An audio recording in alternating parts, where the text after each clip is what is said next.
Oke, kali ini kita akan coba jelaskan kenapa Vidi ini tidak ada beban sistem ya. Jadi kita bisa bahas dari ekosistem Vidi itu sendiri seperti apa. Jadi yang pertama, perusahaan Vidi ini sudah ada dari tahun 2017 ya. Startup Vidi ini sudah ada dari tahun 2017 dan sudah bekerja sama dengan beberapa perusahaan-perusahaan besar seperti BMW, Lamborghini, McLaren, dan kawan-kawan ya. Ada banyak sekali perusahaan-perusahaan branded yang sudah bekerja sama. Kemudian selain itu ada media-media besar ya. Media-media besar seperti CNN, kemudian CNBC gitu ya, dan kawan-kawan, ada banyak ya. Ada lebih dari 60 media. Oke. Nah, karena Vidi ini memang sebuah startup yang ingin valuasi perusahaannya meningkat, maka dia dalam hal ini ingin develop perusahaannya ke depan ya. Jadi ingin menambah jumlah penggunanya. Jadi untuk menambah jumlah pengguna dibuatlah komunitas di tahun 2019 di mana disupport dengan sebuah aplikasi ya yang namanya Rechain, yang sebenarnya aplikasi Rechain ini disiapkan sebagai blockchain-nya Vidi Coin itu sendiri.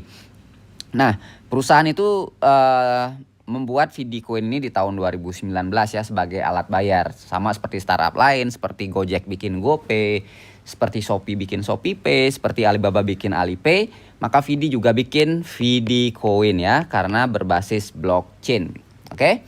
Nah, sebenarnya Vidi Coin inilah yang akhirnya masuk ke pasar ya. Jadi saya clear ini semua. Jadi sekarang Vidi Coin ini sudah masuk pasar lebih dari 20 pasar ya, termasuk Indodax yang ada di Indonesia, kemudian pasar global seperti Bitam Global, Huobi Global, dan kawan-kawan, masih banyak lagi ya. Jadi itu exchanger besar yang ada. Oke. Nah, kemudian di 2019 ini komunitas ini terus bertambah karena ada sebuah konsep dagang era digital yang diluncurkan oleh Vidi. Jadi komunitas ini bisa membeli Vidi Coin ini dengan harga diskon, misalnya sampai 70-an% ya. Contoh, kita beli $1.000, kita diberikan Vidi itu $3.000 gitu ya nilainya ya. Nah, jadi kurang lebih seperti itu. Nah, kemudian Vidi yang kita beli dengan harga diskon tadi ya. Jadi ini kita beli Vidi, kita bayar USDT karena di sini pakai kripto semua. Kemudian kita diberikan Vidi Coin gitu ya. Kita beli 1.000 ya. Kita beli 1.000, kemudian kita terimanya 3.000. Contoh aja ya. Nah, kemudian komunitas yang terima Vidi Coin ini pasti ingin jual koinnya ya. Dia udah beli dengan harga diskon sampai minus 70% misalnya. Dia jual Vidi Coin ini ke pasar, misalnya ke Indodax gitu ya. Dan yang beli siapa? Nah, yang beli adalah perusahaan-perusahaan branded tadi, kemudian media-media tadi ya. Kemudian ada juga beberapa trader yang suka karena ternyata pergerakan koin Vidi ini juga cukup fluktuatif ya. So far ada mulai dari Rp16 sampai Rp18 ya. Beda Rp1 aja itu naiknya 5% loh teman-teman. Jadi itu lumayan bagus buat para trader. Nah, kemudian para pemain koin yang seneng holding koin-koin, jadi mereka seneng beli-beli aja, beli 1 juta di harga 16, di harga 17, atau bahkan di harga 18 mereka simpen. Karena yakin nanti juga bisa naik gitu ya, jadi banyak yang model kayak gitu.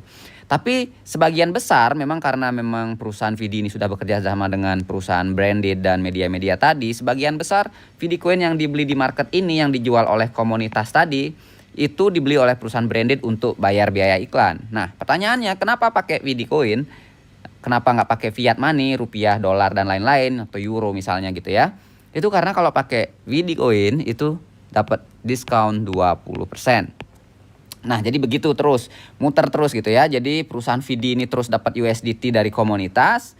Kemudian perusahaan Vidi yang memang dia menerima Vidi Coin setiap hari dari biaya iklan ini memberikan Vidi yang dijual dengan harga diskon ke komunitas, komunitas jual ke market gitu ya, kemudian dibeli lagi oleh dia. Jadi seperti itu terus, sehingga sebenarnya perusahaan nggak beli